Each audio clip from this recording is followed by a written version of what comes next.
Anybody remember these? These are mini DV cassettes. Used to put these in a mini DV camcorder. I'm actually trying to buy a used one so I can see what's on these ones. I know what's on this. It's a video I shot called Cardboard Band.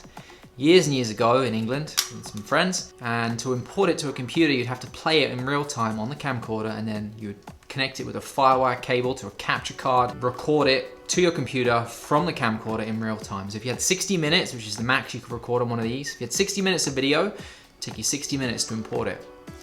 And now you can record hours on a memory card and throw on your computer and you're good to go. We've come a long way. There's a question I get asked almost daily, I want to say. Instagram messages, YouTube comments, and that would be, if you could only buy one lens, which lens would that be and why? Don't even have to think, and I can tell you the answer is the 24mm F1.4 G Master Sony lens. And that's that. Appreciate you watching. I'll see you guys in the next video. But yeah, it's a question that's getting asked a lot, and people are actually even starting to ask now, is this lens worth the money? And I'm gonna guess it's probably because this lens is now a lot more readily available than it was before.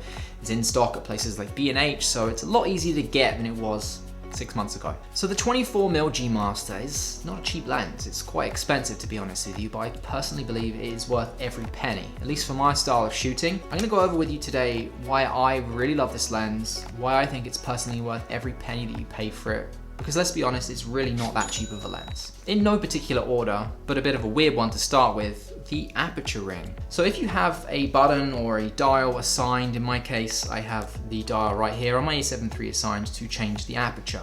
If you have this lens connected, it actually won't do anything. You change the aperture on this lens entirely by using the Aperture Ring. If you try and move the dial, it simply won't do anything. It will not change the aperture. You have to do it manually. Despite what you'd think, I actually prefer using this and the manual Aperture Ring than controlling it on the camera.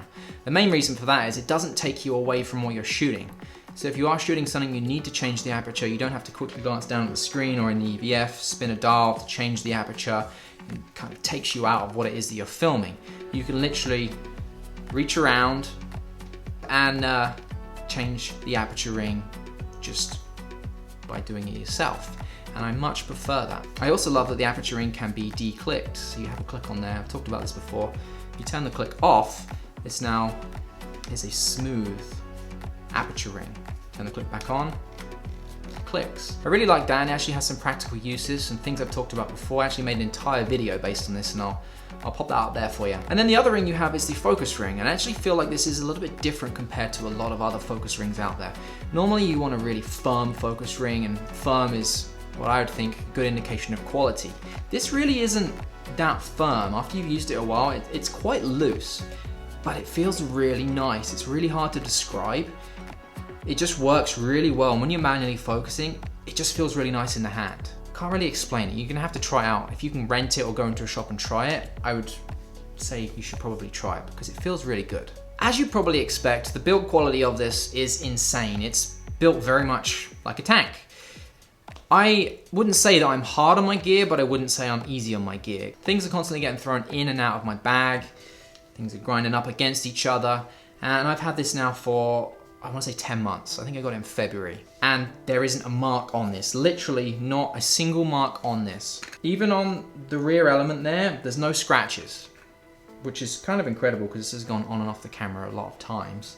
And there's not a mark on it. So the build quality of this is exactly what you'd expect from the cost you pay. It is a GM, but it's built very, very well. Now, I'm not saying that I'm ever gonna wanna sell it, but if I did, the build quality has held up so well that you could probably sell this as a as-new lens. Yeah, it's had some use, but there's no marks on it. It looks the same as the day it came out of the box. I really like that. I've used this lens for nearly all of the YouTube videos that I've shot this year, unless I specifically have said, chances are it's probably been shot with this lens. A big reason for me doing that is I'm normally quite close to my background. Maybe not in this setup here, that's like 3 feet behind me, but in the setup I've got over here, which I will probably overlay, I'm really close to the wall. And the way I counter that is by using a low aperture, and it makes the background blur, and it just makes it look like I'm further away from that than I actually am. So I really like being able to do that with this lens. Here's probably the biggest reason that I really, really love this lens. I shoot a lot of client work in 1080p. There's no need for 4K sometimes unless I need to crop in after the fact. Or if I want to shoot 120 or 60 frames per second, you can only do that in 1080p, at least with the A7 III. I'll go to back up the video, check out the video, have a quick glance at some of the clips, and I'll often question if I pick the right settings. I look at this 1080p video sometimes and I legitimately think it's 4K, it's that sharp. Now I guess you wouldn't expect anything less from a GM lens, but every time it happens, and it continuously happens, it boggles my mind that it can look that sharp and that crisp and it's only 1080p and it's not 4K. So when that happens, it's a pleasant surprise every time, and it happens quite a lot. Something else, I'm shooting this video of my daughter. She was born December 31st, 2018. I'm filming her whole first year. So all the big moments, even the little moments, if we're going out and doing things, when she's eating and making a mess, all those little memories, and I'm compiling them into one big video. Now I only shoot little clips, like 10 seconds, 15 seconds, but I've got nearly 120 gigs of video so far, and I want to say 98% has been shot with this lens. It's always on my camera, it's always upstairs ready to go, pick it up, shoot, and I can always get exactly the shot that I want. There's a great real world example for you. Now I've also been using this lens a lot for weddings, specifically on a gimbal.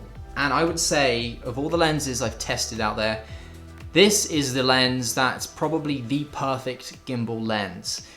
Normally when I'm on a gimbal, I want a wider shot. You don't really do a lot of close-ups with the gimbal. You can, but for me at least, when I'm shooting weddings, I want nice wide shots, and the 24 is the perfect focal length for that. During the summer, when it's sunny outside, I throw one of these on, the Pumbund Polar Pro Peter McKinnon ND filter, variable ND filter. That, with this lens, works flawlessly. Need some step-up rings to get to it to make it work, but that with this lens on the gimbal, very good. And when it comes to nighttime, I shoot a lot of weddings in country environments, barn weddings, and they get dark, really dark, and you really have to push this lens sometimes all the way to f1.4, which I don't like to have to do, but if I need to, I can. It still works incredibly well, even in really, really low light environments, and the autofocus handles it, stays locked on, sharp, and I can get in the most light that I need, which in those dark environments, you have to get as much light into the lens as you can. If you don't have a big light like this, ruin the ambience of a wedding sometimes with a big light, and this is the perfect lens for that. I've tested a lot of lenses, I've tried a bunch of lenses, and this is the one I'd say I'm happiest with on a gimbal. It just seems to fit the bill for everything I need it to do. Now here's something else that I really, really like this lens for. I should have just attached it to the camera. I keep talking about these two together. So this doesn't have OIS built into it. So if you're using it handheld, you'd think it's probably gonna be pretty bad. A7 III has IBIS built into it. Let's be honest, has it. May as well not have it because it's not that great. Comparatively to something like the GH5, it's actually pretty awful. Works a little bit, but just not that great. I shoot a lot of combat sports, Muay Thai, Jiu-Jitsu, boxing, kickboxing, and when I shoot those kinds of things, you want that raw look. Using a stabilizer just doesn't go with that kind of video, so I find the handheld look is really great, and 24mm has been the absolute most perfect focal length for me. The background separation is fantastic. Some of those gyms are quite low lit. So this has been the best lens I could possibly ask for when it comes to shooting handheld. Look at this video that I'm gonna put over the top here for you. There's some BTS laid in with it too, with the Insta360. The video just looks great.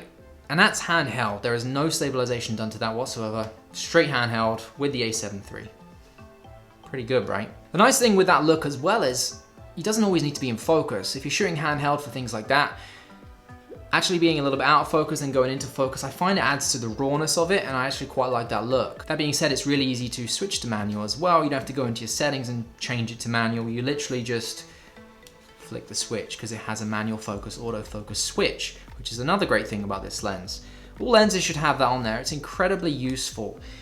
Again, if you're shooting, you can just reach around, and it becomes muscle memory. You find the switch, you flick it, and you're into manual focus mode. No need to go into your settings, change it. Even if you've got a custom button assigned to swap between manual focus and autofocus, it's still quicker to just do it straight on the lens. And it feels nicer. It doesn't take you out of that shooting experience that you're in. If you're focusing on something and you need to quickly switch to manual focus and then just pull focus yourself, you can. You're not brought out going into the settings. And I'm rambling, but you get my point.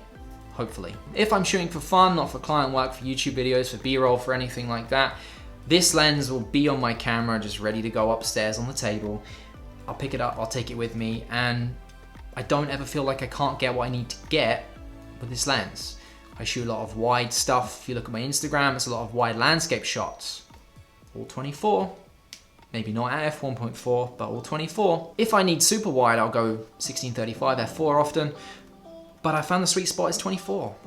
I can get everything I need with this. That's photo and video. At least for my style. I'm not saying all these situations are going to be directly applicable to you, but for me, works great. Macro. This isn't a macro lens by any means, but the focusing distance is actually quite close, small, so you don't have to be too far away from things for things to be in focus. So that is really good, really useful. You can then go into crop mode, APS-C mode, whatever you want to call it, in 4K, and now you're in even further, 1.5 times as far, so that 24 now becomes a 36. Then, because you're shooting in 4K, if you want to in post, you can crop in even further. You can go to 200% of the original size of that image, and you're at 1080, and now you're in macro territory. So if you want to use it for macro, it has the ability to do that too. So it's not ideal, it's not designed for that, but there are ways that you can use this lens to get those kinds of shots. If you think about it and you use it and you utilize the settings that you have available on the A7 III, this lens has a ton of versatility, and I hope that's what this whole video encompasses and shows you. It's a very versatile lens. Yes, it's a 24, but because it's so good for everything, you kind of want to use it for more things, and then you figure out a way to use it for those things. I just talked about it, but if you use this on crop mode, APS-C mode, 24 becomes 36. 24 isn't a great focal length for portraits, let's be honest. You don't really do that. Sometimes it can be unflattering. But when 24 becomes equivalent to 36, it's now potentially a portrait lens as well. More versatility for this lens. And it's just a lens that I enjoy shooting with. You know, you got some lenses in your repertoire, in your bag, that you just, they're there, they have a specific purpose, but you just don't really use them for that much. Not the case with this. But if you like what I shoot, my Instagram feed, you like a lot of those images, you like the general videos that I make, chances are you probably are going to really like this lens. And the next time that someone asks me, or someone messages me, probably just link you to this video. Because this is the one lens, if I was to only have one lens, this is the lens that I think I would have. Yes, it's pricey, but I do believe that you are paying for something that has a lot of versatility, a lot of functionality, and you pay for what you get. I hate using that phrase, but in this case, it's directly applicable to this lens. You're paying a lot of money, but you're getting an incredible lens that has a lot of versatility. That will be that. This is the Sony 24mm F1.4 G Master. If you have any questions about it, pop them down below. Otherwise, I'll see you guys in the next video. See you later.